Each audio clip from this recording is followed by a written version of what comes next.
지난 여름 경남 사천의 한 채석장에서 SUV 차량이 추락을 했습니다. 차에 탄 2명이 숨지는 사고가 있었습니다. 처음에 경찰은 이 사고가 단순한 운전 미숙으로 인한 단순 사고 이렇게 봤는데요. 그런데 유족들이 하루아침에 가족을 잃은 유족들이 이 단순 사고라는 결론을 믿을 수가 없었답니다. 결국 직접 나섭니다. 사고의 진실을 파헤치기 시작했는데 그 결과 어떤 영상이 나왔고 충격적인 반전이 드러났습니다. 하마터면 억울한 죽음이 될 뻔했습니다. 이 영상입니다. 흰색 SUV 차량 한 대가 채석장 안쪽으로 들어갑니다. 그런데 저 채석장으로 들어갔는데 잠시 뒤에 저쪽에서 폭발이 일어난 거예요.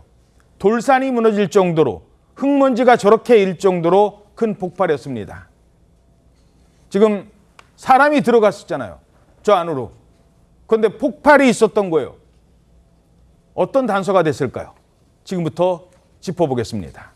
자, 먼저 어떤 사고였습니까? 네, 지난 8월 2일에 낮 12시쯤이었습니다. 경남 사천의 한 채석장에서 발생한 사고인데요. 임시 비포장 도로를 달리던 SUV 차량 한 대가 약 3m 아래로 추락을 해서 전복된 채 발견이 됐습니다. 지금 사진이랑 영상을 보시면요. 흰색 SUV가 문이 열린 채 뒤집어져 있는 모습입니다. 이 해당 차량에는 한 골재 생산업체의 대표인 60대 A씨와 50대 전무 B씨로 알려진 두 사람이 타고 있었는데 이 두 사람은 병원으로 옮겨졌지만 숨지고 말았습니다. 관할 경찰서에서는 조사 후에요. 운전 미숙으로 인한 단순 전복 사고로 결론을 지었습니다. 그런데 유족은 채석장의 CCTV를 확보했고요. 발파에 의한 사고라고 주장을 하면서 재수사를 요구하기 시작했습니다. 그렇다면 왜 유족들은 단순 사고가 아니다, 이건 분명히 막을 수 있었던 사고다라고 의심을 했을까요? 폭발입니다. 사망한 피해자의 유족과 어렵게 연락이 닿았습니다. 직접 들어보시죠. 남편 휴대폰에 있는 CCTV를 일주일 후에 봤거든요. 그래서 발파가 그날 있었다는 걸 알았고 남편이 사무실에서 출발한 시각이랑 발파가 일어난 시각이랑 보니까 거의 일치했어요. 그런데 그 CCTV를 보여주고도 사천 경찰은 발파랑 관계가 없다라고 믿더라고요. 그러니까 폭발이 일어난 저 발파 시각이 의심스럽다는 겁니다. CCTV에서 차가 안쪽으로 들어가요. 그리고 나서 폭발이 일어나기까지 약 40초가 걸린다는 겁니다. 자, 이게 무슨 얘기인 걸까요? 예, 그러니까 이게 운전자의 운전 미숙으로 사고가 난 게 아니라는 의미입니다.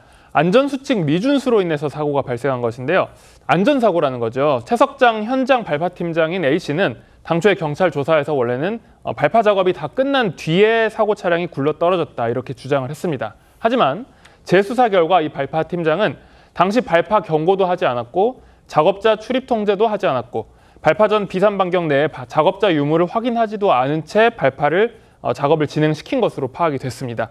그러니까 피해자들은 발파 직전이라는 것을 모른 채로 이 채석장에 투입된 것입니다.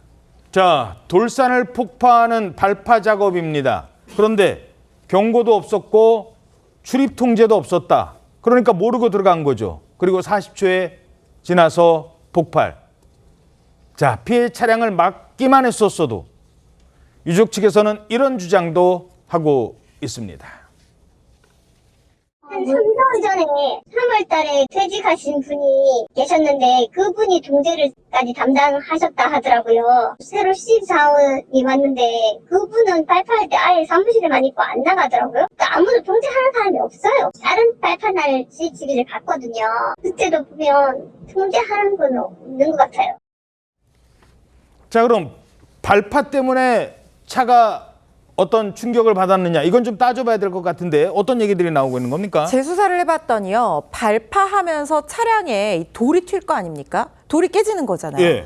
그 깨진 돌이 엄청나게 날아들었고 이 차량 속에 탑승해 있던 사람들이 이 돌에 맞아서 사망을 했다. 이런 지금 상황이 된 거예요. 어허. 최종적으로 이런 결론이 내려진 건데 경남경찰청에서 재수사를 했습니다. CCTV에서 발파 작업 후에 차량이 지나간 방향으로 돌들이 마구 날아가는 것들이 영상으로 확인이 됐다는 겁니다. 그리고 사고 차량도 이런 정황을 뒷받침하는 근거들이 많이 나왔는데 차량 앞부분 유리가 모두 깨졌고요. 차량 표면에 긁힌 흔적이 여러 개가 있었다는 겁니다. 단순히 차량이 전복을 했다고 하면 표면에 그렇게 긁힌 흔적이 남아있을 수가 없다는 거죠. 그리고 돌들이 무려 19개나 차 안에서 발견이 됐다는 거는 이 엄청난 돌들이 폭발 충격으로 튕겨나오면서 차 안에 쏟아졌다는 거거든요.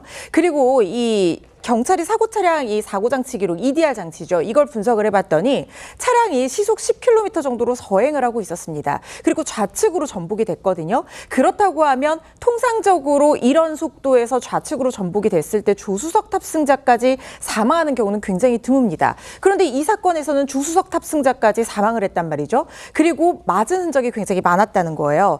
이런 것들도 이 어떤 돌로 인해서 발파로 인해서 이 차량 내부의 탑승자들이 사망했다는 결론을 뒷받침하는 증거로 확인이 됐습니다. 자, 그런데 사고가 났지 않습니까?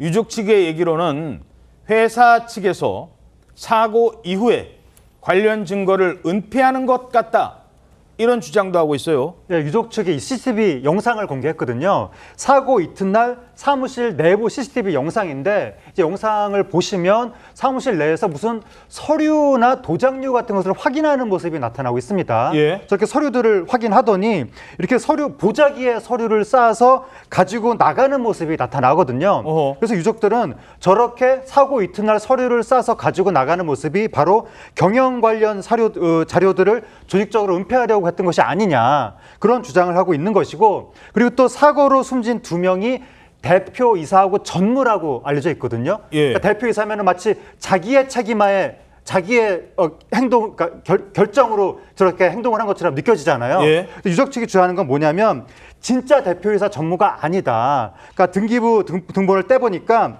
사고로 숨진 2명이 돌아가면서 대표이사 이름을 올리고 있었다고 합니다. 어허. 유족들은 이 두 사람이 이른바 가짜 임원이었다. 진짜 경영자는 따로 있는 거 아니냐. 이 숨진 두 사람은 사실은 진짜 경영자한테 지시를 받고 움직였던 것이 아니냐. 유족들은 그런 의혹을 제기하고 있습니다. 결국 경찰이 이 사건 재수사에 들어갔습니다.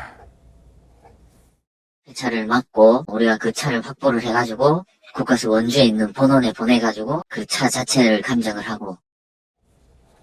자, 왜 안전조치 없이 발파가 이루어졌을까요? 왜 단순 사고로 처리가 될 뻔했을까요? 왜 회사에서는 다음 날 저렇게 짐을 급하게 싸야 했을까요? 이건 좀 확인이 좀 필요해 보여요. 아마 발파팀에서 정확한 사실관계를 시키지 않기 위해서 뭔가 한 게 아닌가, 이렇게 유족 측에서는 의심을 하고 있는 상황으로 보입니다. 경남경찰청에서요, 업무상 과실치사 그리고 총포약법 위반 등 혐의로 현장 발파팀장 관계자 A씨를 검찰에 송치한 상황이고요. 고용노동부에서도 이런 경찰 수사와 별개로 해당 업체를 중대재해처벌법 위반 혐의가 있는지 지금 조사를 하고 있는 상황인데, 나아가서 이 초동 수사를 담당한 경찰관들이 만약에 뭔가 직무에 충실하지 못한 부분이 발견이 된다고 하면 이거는 청문감사관실에 얘기를 해서 징계 사안이 되는지 확인할 필요도 있어 보입니다. 지금 이게 유족 측의 주장이기는 하지만 이거를 초동 수사가 부실했다는 거를 넘어서서 뭔가 조직적인 은폐가 있는 것이 아니냐, 이런 얘기들도 나오고 있는 상황이거든요. 물론 이 부분 확인이 좀 필요한 부분이긴 합니다만, 단순 소홀이라든가 실수로 인해서 초동 수사가 제대로 되지 않은 거는 죄를 묻기는 좀 어렵습니다만은, 만약에 유족 측에서 의심하고 있는 대로 직무에 대한 의식적인 포기나 방임까지 있었다라고 하면 이 부분은 직무유기죄도 성립을 할 수 있는 부분이거든요. 철저한 진상규명이 필요해 보입니다.